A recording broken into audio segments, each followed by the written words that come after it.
Well, hello and welcome, everybody. This is your host, Ken D. Foster. You know, we're all going through rapid change right now. Change is accelerating. Have you noticed that? I bet you have. Well, today we're going to talk about leadership as we go through rapid change. You know, if you're going 90 miles an hour, quite frankly, you're probably missing half of your life. So if that's you, this is going to be a good show for you because we're going to be talking about how you can slow down. I mean, I have a saying, slow down to succeed. You know, it's like if you want to have strategies in your life, you want to create strategy, you stop, you get still before you develop those strategies. And, you know, I think it's the other part. I think it's like when we get still, we start to tune into what is our real purpose? What is our vision? What is our values that we want to instill in whatever we are leading, right? If you're leading a company, if you're leading a football team, if you're leading your family, it's all pretty much the same. We have to slow down to succeed. And, you know, it takes courage, I believe, to really let go. And in my case, I let go and let God, right? I let this higher energy, this higher purpose, this higher power work through me, but I have to stop. And I bet you do too. So today, it's a day that you can kind of relax and sit back. I've got a very special guest today on my show, which I always do. You know, we always get these amazing guests on this show. And I'm hoping, by the way, that you have already subscribed to our YouTube channel, because if you haven't, I really encourage you to. You don't want to miss any of these shows. These shows are inspiring, uplifting, and quite frankly, we bring on people that have a lot of experience on these shows and they have established wisdom. You know, we don't need any more information. Just Google it or use your AI now and you can find all the information you need. But what we do need today is wisdom, especially wisdom around our leadership. So we're going to also be talking a little bit about what are the key elements to effective leadership, right? You know, one of the key elements that I know is you got to be transparent, right? You got to be transparent. If you're a leader that's telling people what to do, when to do, and how to do it, that's okay, you know. But I have to tell you that if you're not transparent with your team, then what's going to happen is they're going to resent you, and you don't want that. So, you know, we're going to take a deep dive into all of this. And, you know, I'm going to question too a little bit about adaptability. How adaptable are you? Okay. How adaptable? You know, leaders are adaptable. We have to adapt quickly. I had to adapt today. Yeah. I had a couple of guests cancel out on me and now I'm shuffling things. We just adapt. But, you know, it's interesting with adaptation because a lot of people can adapt, but can you adapt with even-mindedness? In other words, you're not getting upset. Okay, you're not overexcited about it. You're not depressed about it. You're just even-minded. You're taking care of business. Well, this and a whole bunch more is going to be coming your way as soon as I take a break, and we'll have my guest. We'll be right back.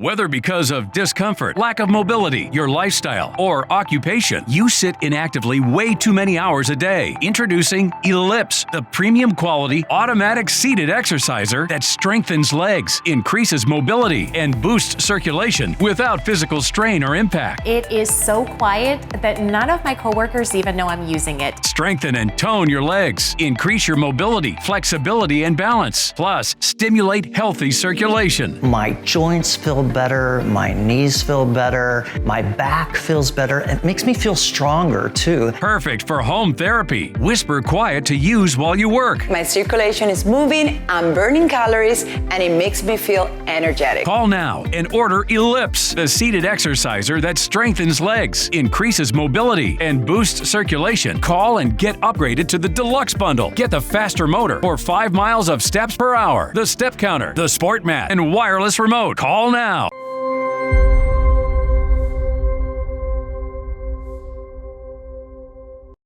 Well, welcome back, everybody. This is your host, Ken D. Foster. My very special guest today is Paterno. Jay, welcome to the show. Great to be on, Ken. Yeah, it's so good to see you, man. For those of you that don't know Jay, he is a well-known author, coach, college football expert with over 2 decades of coaching experience, including 17 years at Penn State. Jay has been his firsthand knowledge of intense pressures of the sport. His latest book, Blitzed, which we'll be talking about in just a minute, the all-out pressure of college football's new era, dives into the challenges facing modern college football, from big money and NIL deals to mental health struggles and so much more. Joe, Jay, it's really great to have you. Your dad was Joe, but you're Jay. Okay. Yeah. We Well, but the legal name is Joseph, so I mean, you are okay. But my mom didn't want 2 Joes in the house; one was enough. Oh, that's interesting. Well, maybe I'm tuning into that. Okay, good. You saved me. All right. Well, listen, I'd like to, before we get into the book and what have you, your experience at Penn State, you want to talk about that a little bit and give us a little foundation for your background there? Well, I started coaching. I got out of Penn State. I played at Penn State. Got out of there in the early '90s. Coached at the University of Virginia for a Hall of Fame coach in George Welsh. Coached at James Madison University of Connecticut. And then came to Penn State for 17 years. And started as a recruiting coordinator and a tight end coach. And the recruiting part of it is really interesting because you're dealing with young people and their aspirations and what they want to do with their lives, and trying to also put together a team. And I think one of the things that we can talk about as we go is putting together a roster is easy. You can put together a bunch of guys that all play certain positions and know their roles, but are they truly a team? And I think what you're seeing now is more success with people that are building teams as opposed to high-priced rosters. But those 17 years really had a big impact on the way I looked at things. And then for 12 of those years, I coached quarterbacks, which I don't know there's a more visible position in any sport, in major sports in America, than that. And the ability to help people get through that and make decisions and react and lead their group, the team that's on the field through those kind of pressures, was something that was never ever evolving process. Wow. Well, college football has changed a lot over the last couple decades, and there's a lot of pressures that I believe are facing modern college football. I know you addressed that in the book. Let's explore that a little bit. What are some of the pressures that are going on out there right now? Well, a couple of years ago, it became legal for student athletes to utilize their own name, image, and likeness to make money. So they could do commercials. And now all of a sudden, there's an element of money that's involved in this. So now for those athletes, there are pressures from fans to perform, from coaches to perform on the field. There are pressures from family members that see big-time college football as a pathway to being set for life financially, whether it be the NFL or through these NIL deals. So there's those pressures. And on top of all of that, these guys are supposed to go to school and succeed in the classroom. That has created a level of pressures for the players. The coaches have to manage guys that can go from one school to the other anytime they want. So they've got to deal with that, as well as demands for money. And it becomes very difficult, all these things that are all evolving constantly, because there's no set of rules right now. They vary state to state. So it's all that. And then when you talk about that, what does that do to the mental health of the young people that are playing the game? What kind of pressure does that put on the coaches, their mental health? Because it's 24/7 now. Things can blindside them at any time, and they've got to have a life-work balance as well. So these things are all changing. There is no set foundation as to what's the new norm yet. That's so interesting. Well, there's always been pressure on players and pressures on coaches and that type of thing. But what you're saying is just accelerating at a level that we haven't seen before. What is happening in the players? I don't know if you look at any stats or anything with the mental health of the coaches and players right now. Is that being impacted in a negative way, or what's happening? Yeah, there's no question. Talking to some people, because I do consult with some NIL stuff with people around the country, and they're seeing kids that are reporting that this is putting a lot of pressure on them, but they're not necessarily seeing an increase of, especially in college football, where you're taught to be manly and tough and, have thick skin, and you don't ever admit a weakness.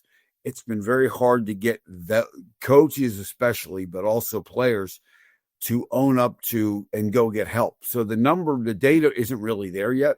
It'll be curious to see as this goes in a couple of years.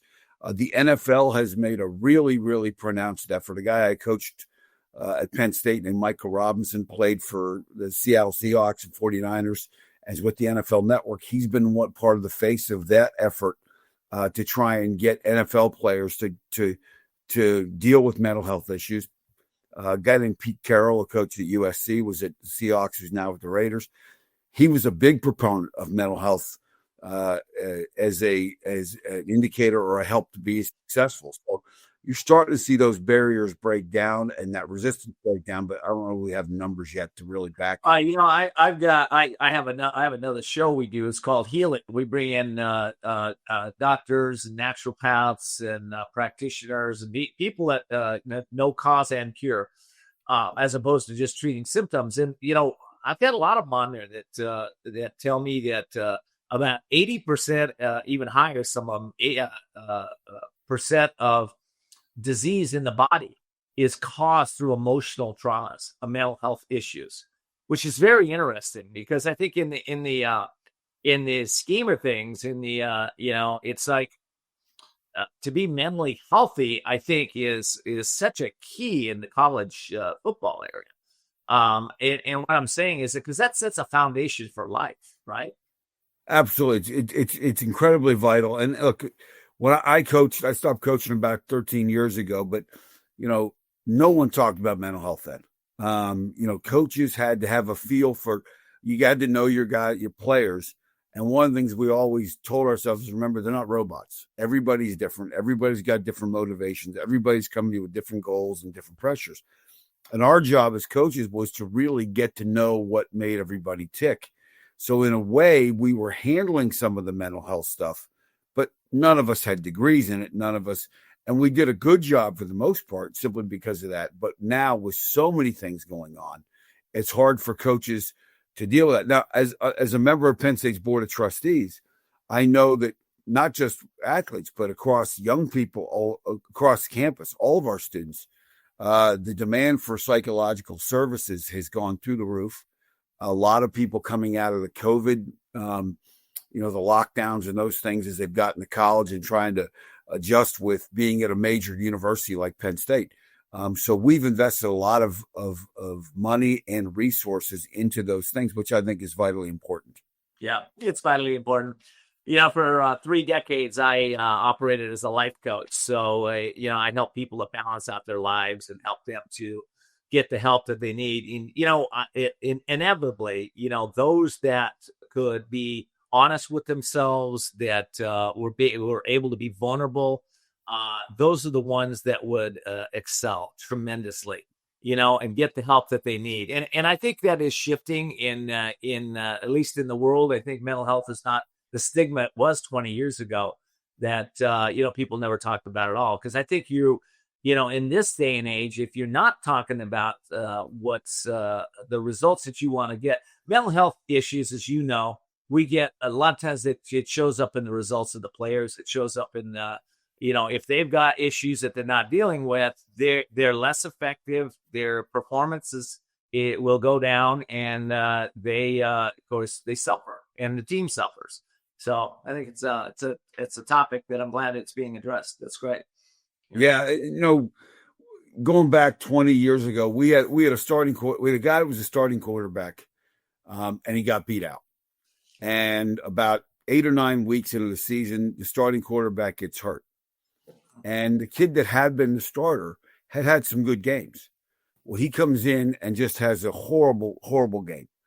And so that on Monday was when we looked at the game film of the previous game on Saturday. We would give them Sunday off so they could catch up with academics, that kind of stuff. So we come in to look at the game film, and I said, look, we're not going to look at the game film from Saturday because that's not you. What happened Saturday was from here up, not from here down. You know how to throw the ball. You know how to run. You know how to do the things you need to do, but something got you here. So I took out the best game that he had played in his career. And I said, we watched it as a group with all the other guys in offense that were in the room with us. And I said, that's the guy that's going to that's you. That's what you're capable of. And that's what's going to have to show up next Saturday. Went out and had the best game of his career. We won the game. And, and that was one of those things where I don't know why I did it. It was one of those things I woke up on Sunday and said, I got to find a way around this. It wasn't any stroke of genius. It was simply I took a walk and this popped into my head and it worked out. And I think that, like you said, it's so important to have the right mindset. Well, mindset is a lot. I think what you did there, showing that film too, and reestablishing inside of him that he's got the everything he needs. I think that visualization piece seems to be a really important piece. How important is visualization in today's games? Oh, I think it's very important. I think so much of what people are doing now is people try to use virtual reality, all those kind of things to try and get that done. It's still a work in progress. I mean, we even going back to 2005, we were taking memory cards on the Madden on what was the PlayStation back then, PlayStation 1. And we put our plays on there with our terminology on there. So, and we had a big screen in our meeting room so guys could go in and play using our terminology and get familiar with it and see themselves in this Madden game. So it's been something that everybody's tried to find a way. But it was, I know when I first brought the idea up to my dad was the head coach, he said, you want them to play video games? I said, well, I'd explain it to him because that's beyond, that's a different, it was a change. Different generation, right? But once we explained to him, he goes, yeah, go get it. I said, how much it costs us? He said, oh, probably a couple $100 for a PlayStation. He said, that's it? I said, sure. Yeah. So it was better than going and spend $100,000 on some virtual reality stuff. That's really great. Well, listen, I got to take a break. When we come back, I want to take a little deep dive into your book, Blitzed, and we're going to talk about some of the outcomes that people will get when they read it and how it might shift their mindset by picking up a copy. So we'll be right back, and we'll have that discussion.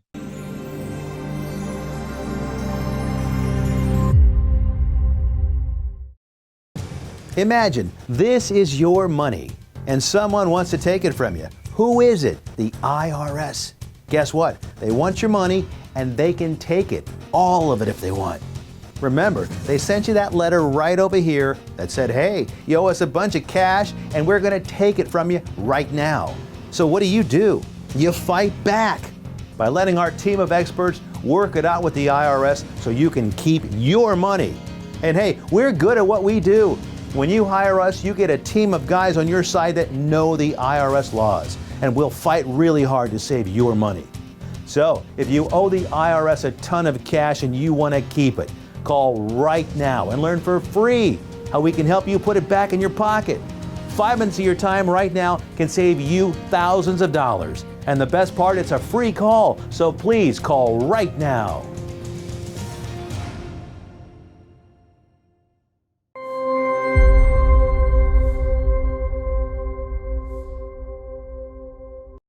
Well, welcome back, everybody. This is your host, Kennedy Foster. We'll be right back with my guest, Jay Paterno, in just a moment. I want to mention that you can see all of our shows if you go to our YouTube channel and subscribe. Just go over there to youtube.com/@the-Courage-Network, youtube.com/@the-Courage-Network, so you don't miss any of our shows and you get to pass them on to your family and friends. All right. Joseph J. Yes, yeah, exactly. Hey, okay, so Blitz, man. First of all, I love the title of the book. I think we'll put it up on screen for a second so everybody can see it. It's called Blitzed, the all-out pressure of college football's new era. This is a fictional book, right? And first of all, why'd you write it? Well, it's really what I call nonfiction fiction. So it's real stories. So I had written a book about my dad after he passed back I think it came out in 2014. And then in looking for the next book project to do, I had friends of mine said, all these stories you told us about what goes on in college football, you need to write a book. So I started writing a book. And then I realized if I write this as nonfiction, the lawyers are going to have to comb through it. Friends of mine may, I just said, you know what? I don't need somebody blowing my car up because I told stories about what goes on in college football. So I wrote it as nonfiction fiction, and that was called Hot Seat. And that was in 2020. So what's happened in the next 4 years, people said, well, you know, now that all these other things have changed, you need to write a follow-up to that book. So it's really a follow-up to that book. So these are all things that if you're a college football fan or if you're just interested in what's going on in the sport right now, this is the first book that really takes you behind the scenes, tells real stories, but does it in a way where we protect the names of the innocent, the not so innocent, and the outright guilty of things that are going on. So but it takes you into all the dynamics that have changed, not just the transferring and the money that's involved and the pressures involved, but even some of the dynamics where now you're seeing women that are in coaching, women that have roles in athletics and higher education or college football that they didn't have. So how do they deal with those things? So all these things are shifting, and it really does take you into and some of the things you have to learn to adjust to. I love that. So what will your reader walk away with when they read this book?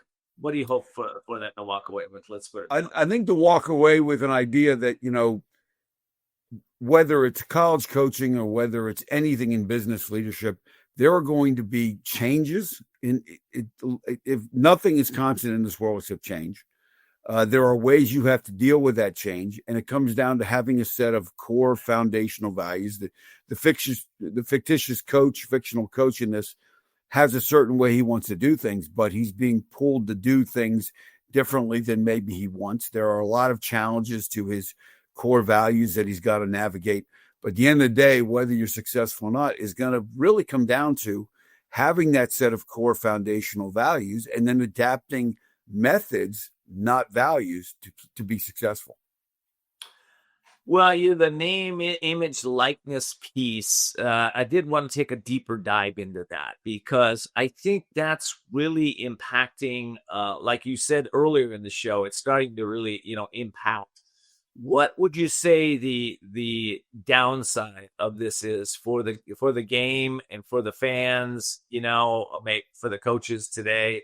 The downside, even for the players. I want to know the downside. We know the upside. They get money and, things like that. What's the downside?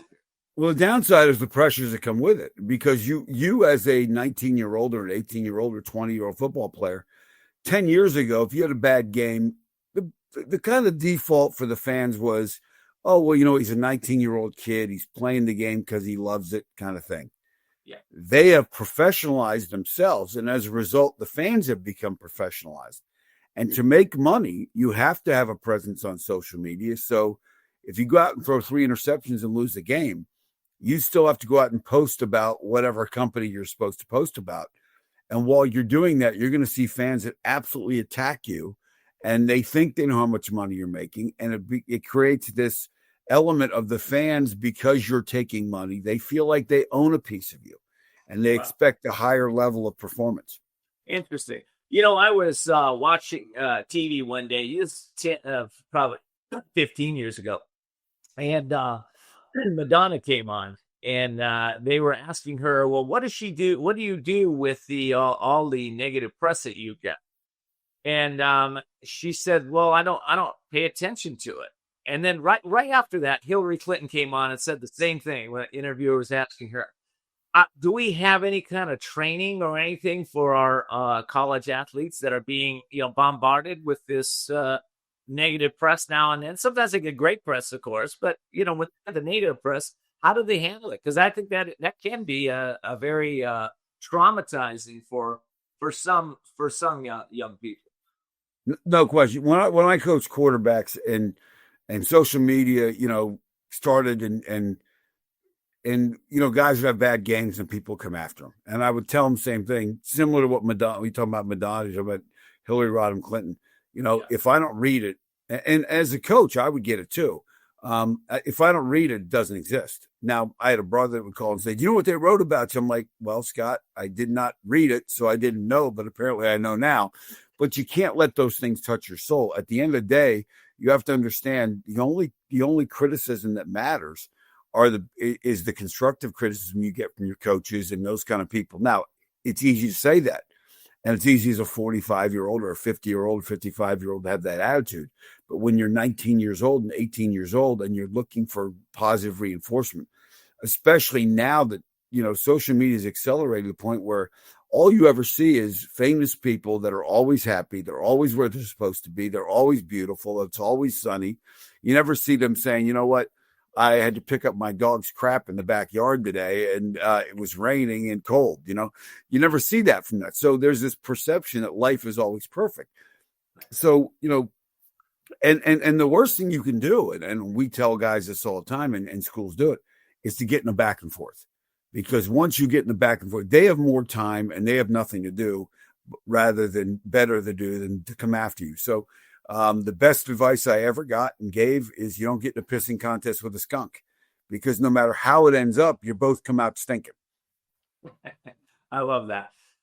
I'm wondering, and you and I didn't talk about this beforehand. It's not on your press sheets and stuff. So, if you can't go there, that's okay. But I'm wondering how AI is going to impact what you think artificial intelligence is going to impact the game. How's that going to happen?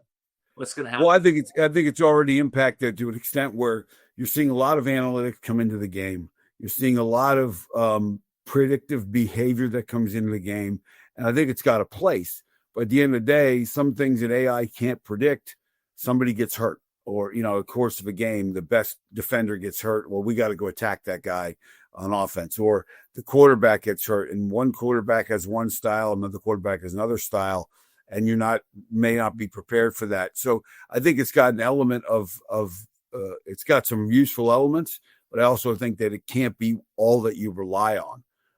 I think also it may have an impact in terms of recruiting, where you're starting to get a feel for, you can analyze things that guys have said and whatever, and get a feel for what is important to them in the recruiting process and what differential you may have when you're trying to assemble a team. Yeah, I think it's that. I know one thing AI doesn't do a good job at, and that is intuition. So it's not gonna be a predictive of the quarterback's intuition that he decides to go the opposite way of all the predictions that he was going to do. So, what are the biggest opportunities for improving the sport itself, do you see? I think we have to be realistic in college football about what we are. And I say this as an old school guy who loved the amateur model. But the truth of the matter is, in the Big Ten Conference, for example, the media rights deal with the Big Ten is $1.1 billion a year.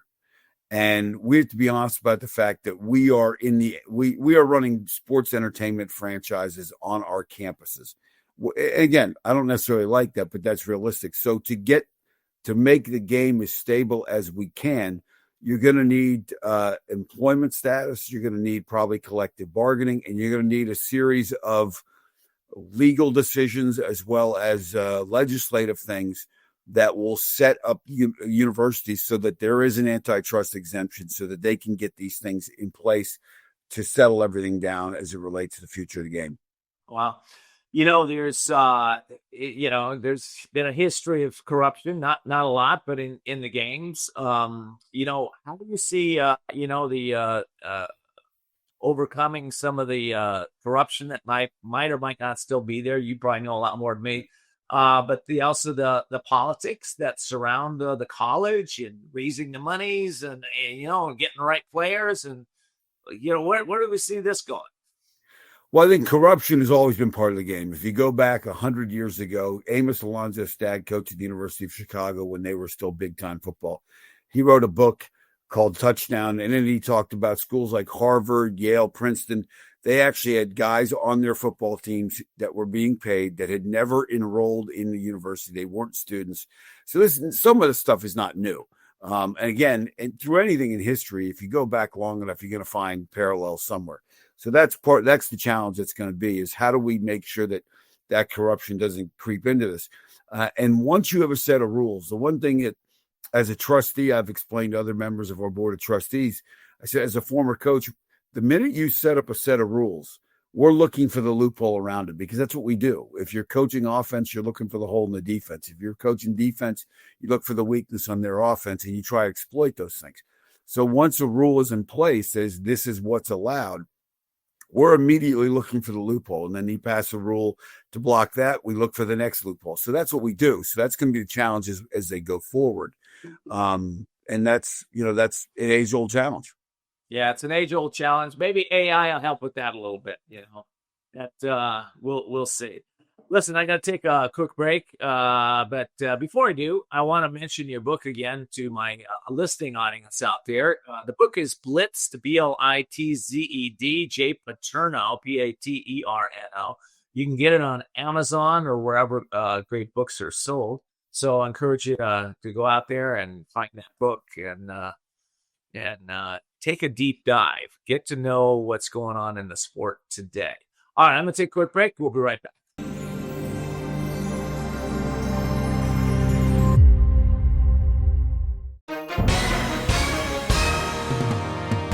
Hi, everyone watching at home. We're here to remind you that if you or someone you know were injured in an accident that was not your fault, listen up. We have live agents available right now to answer your questions and tell you how much your case is potentially worth.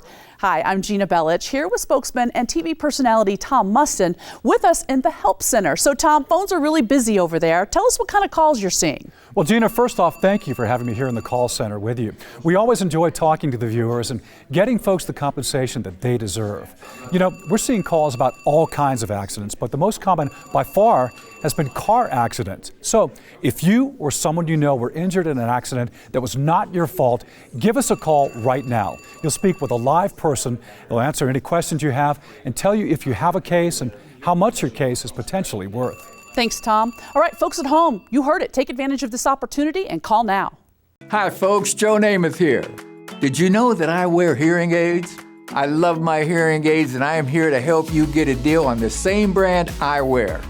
Don't waste thousands on expensive hearing aids when you can get MD Hearing's revolutionary Neo hearing aids for just $297 a pair. The Neo is a true hearing aid, not an amplifier. With rechargeable technology many customers say is superior to more expensive models. And you can get 2 Neo hearing aids with a 45-day risk-free trial, free shipping, and free lifetime US-based support for only $297. The Neo is nearly invisible with its tiny in-the-ear canal design. Call my friends at MD Hearing and get the over-the-counter hearing aids that I use for you. Call now and get not 1 but 2 Neo hearing aids for just $297. 800-789-7885. Again, that's 800-789-7885.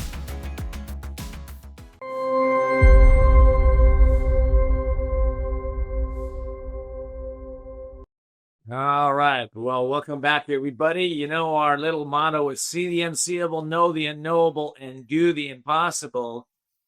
You know, how do you teach players out there? I wonder, you're a coach, how do you teach players to see things differently, to open up their minds, to be able to embrace things that they don't know and be able to create a little more wisdom in their world? Well, I think the biggest thing when you're going to lead is to help them see things that they can't see, and you have to have credibility to do that. And so when you come at them with a track record, if you've had previous success, it's easier to kind of get them to take that plunge. If you're just starting out, though, I think the important thing is to get them to trust in themselves. And one of the things we used to do in practice, we would take practices and say, look, you're never going to know what throw you can make as a quarterback unless you try it in practice. So, don't worry about making a mistake in practice. Don't worry about throwing an interception if you take a chance. As long as you can say to me, hey, look, the reason I threw it there is I wanted to see if I could get it there. And now I know I can't, or now I know I can. So we want to encourage them to take those chances in practice without saying, hey, this is going to eliminate you from being the starter if you make so many mistakes in practice. Now, there are times when you're competing in practice, and now you say, okay, now we've gotten to the point where you're ready to compete. Let's see what you can do. But you got to allow them to have some failures when the cameras aren't on them and that kind of stuff. And then that way they kind of know what they can do. And a lot of times guys will say, boy, I didn't know I could make that throw until you made me do it. And you try and make them do things that are difficult. And one of the things we try to do in practice all the time was make practice more challenging at a different pace than the game. So when they got in the game, you could slow down for them. And those are the things that we did to try and help them see what they could do. That's interesting. I've like I said, I've coached a lot of people over the years, and one of my principles is to slow down to succeed. And I'm wondering if you apply that at all in your coaching or in the games. Absolutely. We talk about a couple of things. One, I would say, hustle, don't hurry, because those are two different mindsets. One of the lessons I learned from my dad. My dad had a rotary phone until AT&T or whatever it was at that time said, our lines don't support rotary phones anymore. And I said, why rotary phone? He said, because if I get upset with someone, by the time I dial 7 numbers and wait, or 10 numbers and wait, I've had time to think about what I'm about to do or say. And he said, most often I put the receiver back on the hook and think about it and make notes. It goes back to lesson Lincoln. One of Lincoln's lessons was when he was angry, he would write a letter to that person, put it in the desk overnight, the next morning reread the letter and say, oh, okay, I still feel this way or I don't. And most times he would just tear up the letter and have a more rational response. So I think it's important to have the ability to slow things down to get to speed up.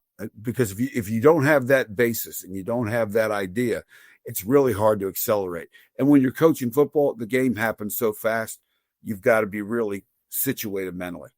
Yeah, 100%. Yeah, it's the same thing with emails. I know that anytime I have an email that starts to go sideways, I pick up the phone. Just pick up the phone because, we can't read emotion in emails, and we don't really know we can read into our own thinking of what it might say, but we don't really necessarily know what's on the other end. There's years ago, I was, I would say I was kind of like a Disneyland kid. I was out, chasing fun, chasing, girls, just having a good time, And then at one point, I got still one day, and I heard this little voice that said, "You got to feel the pain to make the change." And I've applied that principle my whole life. As a triathlete. As a husband, I applied that. We got to go through the discomfort sometimes to get to the other side, but we can't chase just the pleasures all the time. What's your thought about that? I don't think there's any question. I think you've got to go through some trials. I think, we learn the most from mistakes. It's hard to remember that. Every time we come in after a loss, we would learn more about who we were than after a win. The danger is you don't learn anything from a win. So we've always, there was a guy named Russ Rose who was a women's volleyball coach here at Penn State, won 6 national titles, just an incredible guy. But every play he would write down, this is the play I called, this is why it succeeded. Did it succeed because we made the right thing happen, or did it succeed because we got lucky? So there's always an analysis of those things. So when we go on the practice field, we had a blue line on our practice field. And the blue line was a symbolic, be in the moment, whatever it is. But we basically said, when we cross that blue line, there's going to be difficult things. We're going to challenge you. We're going to make things hurt. But when you cross that blue line, you can't do anything about someone you're dating, or do something about the math class you didn't do very well in, or if you have a sick relative. There's nothing you can do when you cross that blue line to change those things. You have to be totally present and be in here and learn. But the lesson also was, when you go into a math class, cross the blue line, because you can't do anything about the game you lost on Saturday, or when you're home. And one of the best, that became a situation where when I went home at night and I was around my family, I couldn't be thinking about what we were going to do on third down on Saturday. I had to be there, cross that blue line as well. So all those things kind of came into those same lessons. Wow. A friend of mine, John Foley, he was a Blue Angel for a while, and then he became the head of the flight school, and kind of like it is the Top Gun, the Blue Angels. And they always did and I'm sure this happens in football, but what they would do is they would do an assessment after every single flight. What worked, what didn't work, what do we need to do to improve? And I'm sure that happens in college football. We're talking about it. But, I'm wondering how much the players actually take that to heart and do it themselves, like at the end of their own day. what's working for me, what's not working for me, and where do I need to improve? What's your thought on that?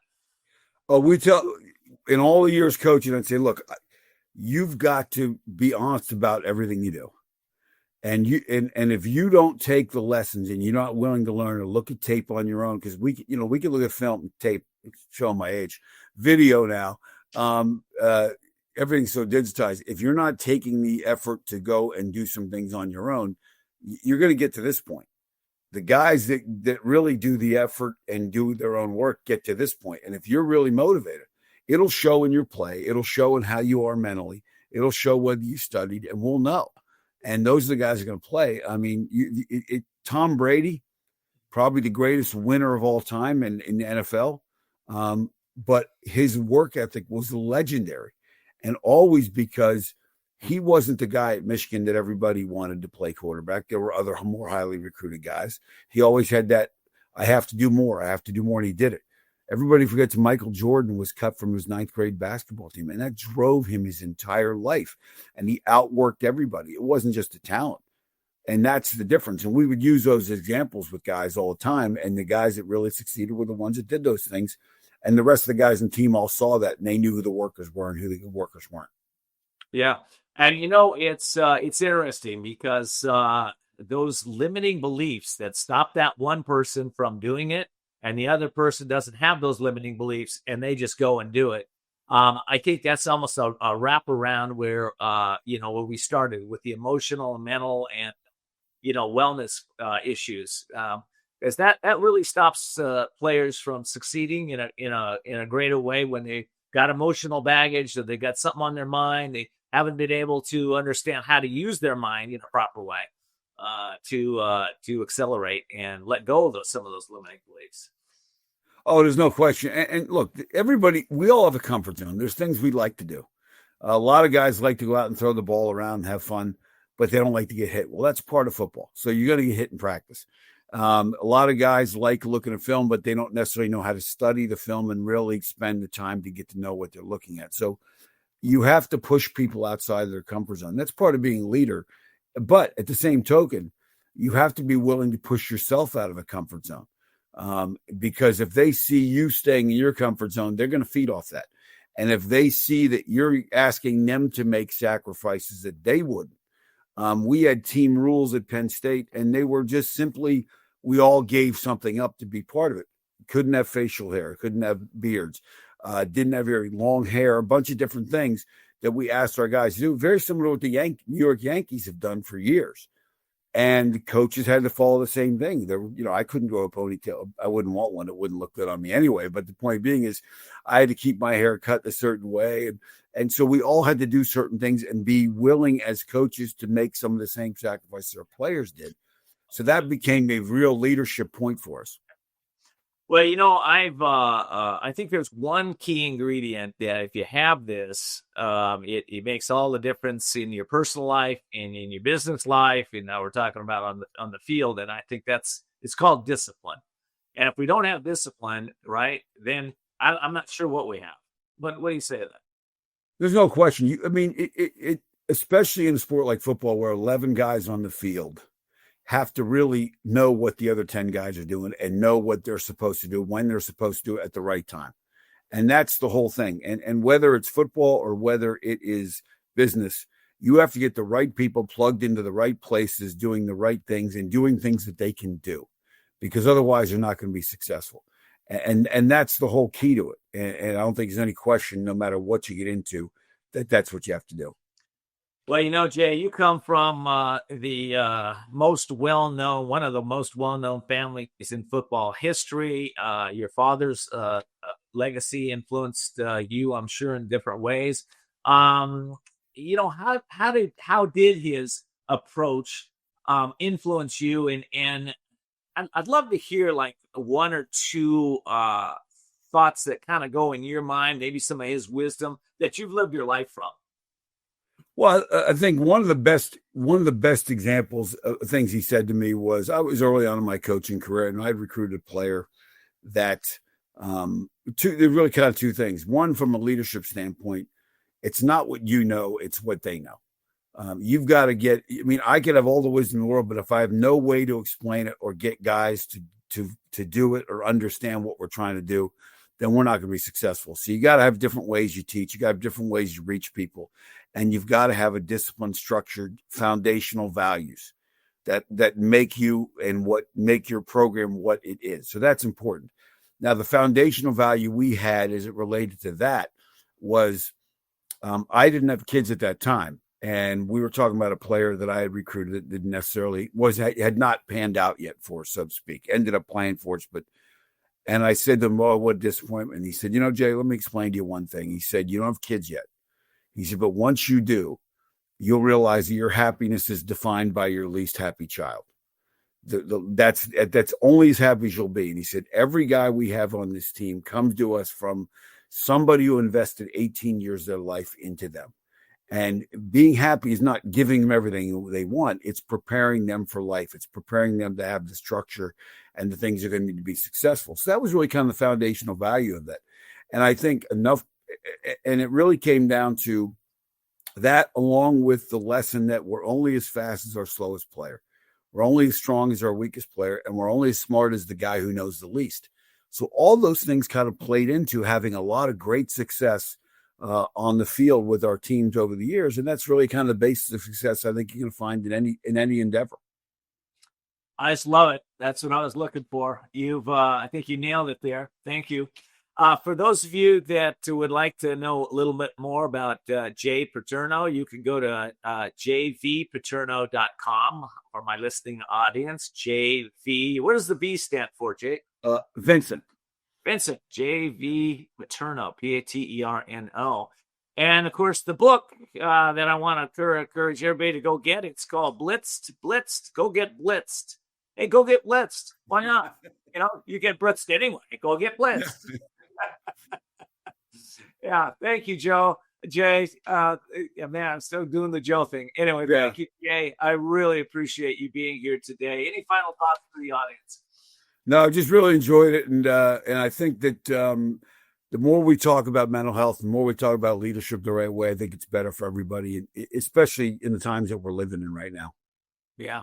Well, I think the most courageous men on the field right now are those that can address their mental, emotional, physical, and spiritual needs, and they can talk about it, be authentic about it, and grow into it. We're all here learning and growing and evolving. And it's okay to be vulnerable. It's okay to admit your weaknesses, because that's really where the strength lies, when we can be vulnerable with our feelings, talk about them. As guys, it's okay. Everything changes. It changes for the better. Thank you so much, Jay. Thanks.